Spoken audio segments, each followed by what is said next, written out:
Motto, and today I'll be doing a video presentation of our occupational profile and history of John, of our person named John. Keep it at that. But John, just to briefly explain, John was born on November 13th, 1964, in Niagara Falls, New York. And throughout his life, he has, participated in many occupations that have brought meaning to his life. And also, a lot of these occupations have represented different stages of his life as well. And a lot of these occupations all have something in common, which has contributed to his doing, being, becoming, and belonging. And that's becoming a learner. And his main occupation at the moment is being a martial artist, which has values of discipline and lifelong learning. So that's how it all, ties together. So John's first occupation dates back to 1969, when he was about 5 years old, and his brother was doing ice hockey at the time. And being how young John was, he wanted to learn how to ice skate.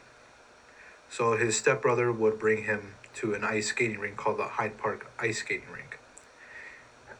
And during this time, they would frequently ice skate almost every day.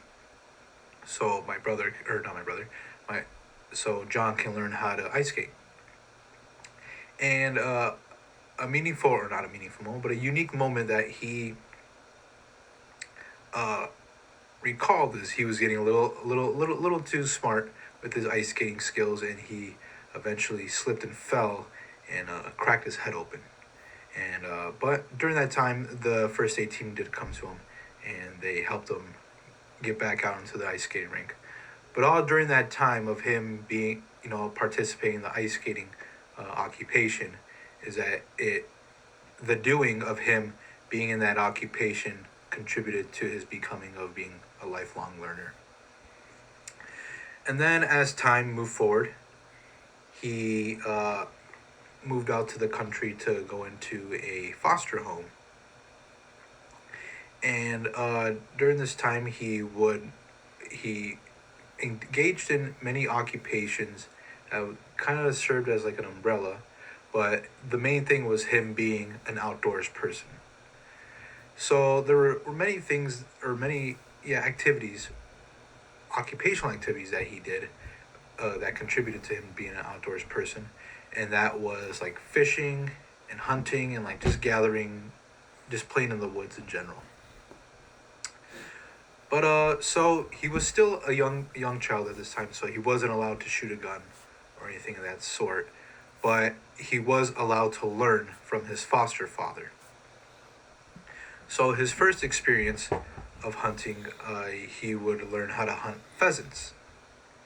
So his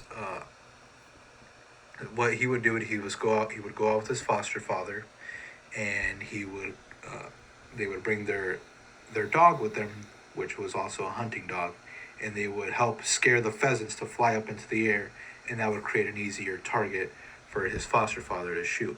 But all during this time, this all contributed to basically John's. He was doing that occupation of learning how to hunt, but also it contributed to his becoming of being a lifelong learner. And also, since him being doing ice skating and doing the hunting, this was all through his being as well. Some other things that he's done for being an outdoors person was doing archery. So since he was still a young child, he was allowed to do archery, and he wanted to learn how to basically shoot a bow and arrow. And so what his first thing that he recalled from himself is learning how to string up a bow.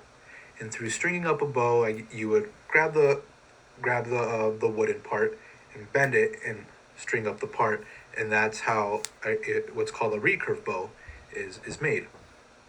And then what else he learned was how to basically shoot a direct target so that the arrow doesn't fly in skewed directions, and that's called through placing a quill, which are the little feathers to direct the arrow. So this all so also him participating in being doing archery in the outdoors with his foster father, uh, or while he was in the foster home, contributed to him being a lifelong learner. Now, as time went by, he moved back to Niagara Falls, and during that time, he was on a bowling team, and the bowling team was not a very positive experience for him. It didn't really contribute to him. Bowling didn't really contribute as an occupation, but it did contribute to what his occupation is right now, and that's being a martial artist. So, since bowling didn't really uh, bring much intrigue to him, he went he decided to skip a bowling practice and go to a karate school one day called Kim's Karate. And during this time, he was very excited to learn, a martial art because he would watch all the karate movies and whatnot and action movies, and he thought he was going to be that guy. But he had to start from the bottom, learn all the basics, and this kind of bored him a little. So it didn't really, although he liked learning, he thought, he was going to be learning all the cool punches and kicks, but that was not the case. But so he kind of quit karate steadily during that time, and then this is when he started to grow up in and then around middle school, towards the end of elementary school, he was doing basketball, and he wanted to learn how to play basketball. And during this time, he gave it his all to become a learner of playing basketball, and luckily enough, he went a long way to go to his to the Niagara Falls City Championship. He eventually lost, but he's come a long way through learning basketball, and that was another meaningful occupation to him. And then after that, high school came around, and then his early 20s, and there wasn't really many occupations that really brought meaning to him because there was a lot of issues in family and life and whatnot. So, but as time went on, he moved out to Las Vegas, and he still had that learning mindset in the back of his head. So what him and his wife at the time wanted to do was to get back into martial arts to get that learning mindset going again. So he went through a variety of schools, and there was one school that he went to that he liked, that taught what was called Aikido, and he was very intrigued by how just effortless and flowy the movements looked. But it wasn't he didn't there wasn't many kicks and punches. So this was a meaningful occupation that he decided to indulge in, and this also helped him. Then his occupation of Aikido helped him get to his doing, and also his becoming a martial artist, and through his being of basically practicing, and then also becoming that lifelong learner. So he stuck with Aikido, and then he transitioned over to Judo, which was more throw oriented. But since Aikido and Judo are two Japanese oriented martial arts, they both have the same values of just having that learning mindset, character development, and instilling discipline upon yourself.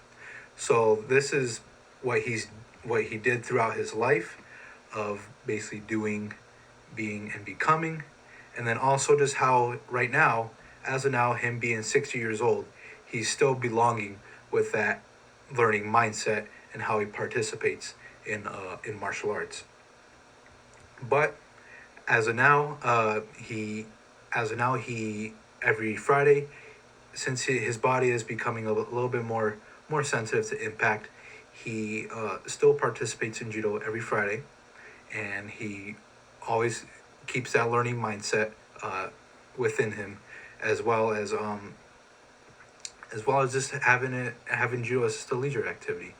So, just hitting those main points. He's done many occupations of doing that has instilled his learning mindset, and then through his being, him learning all those occupations, and then he became a lifelong learner, and also as a martial artist, and then belonging is where he is right now of doing judo every Friday. But this is John's occupational history and profile, and there was a lot that was learned from him. Thank you very much.